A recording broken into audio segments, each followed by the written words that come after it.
যদি ভগবান শিব না থাকতেন তাহলে আজ এই মানুষটি বেঁচে থাকত না। শুধু তাই নয়, এই মানুষটি এসেছিল শুধু শিবলিঙ্গের দর্শনে, কিন্তু মহাদেব তাকে দিলেন নিজের বাস্তব রূপের দর্শন।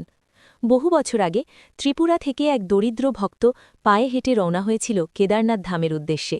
ঘন জঙ্গল, হিংস্র জন্তু, উথাল নদী আর বদলে যাওয়া আবহাওয়া, প্রতিটি মুহূর্তে মৃত্যুর মুখোমুখি হয়েছিল সে। ৩বার জন্তুর হাত থেকে বাঁচে, একবার নদীতে প্রায় ভেসে যায়। জ্বর আর ঠান্ডায় শরীর ভেঙে পড়লেও তার মুখে একটাই নাম, ওম নমঃ শিবায়, ওম নমঃ শিবায়। মাসের পর মাস পরে যখন সে কেদারনাথের মন্দির দেখতে পেল, ঠিক তখনই মন্দিরের দরজা বন্ধ হয়ে গেল।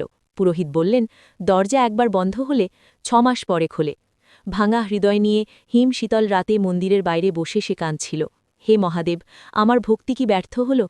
ঠিক তখনই এক সন্ন্যাসী এলেন, খাবার দিলেন, আশ্বাস দিলেন, বললেন, ঘুমাও বাবা, কাল দর্শন পাবে।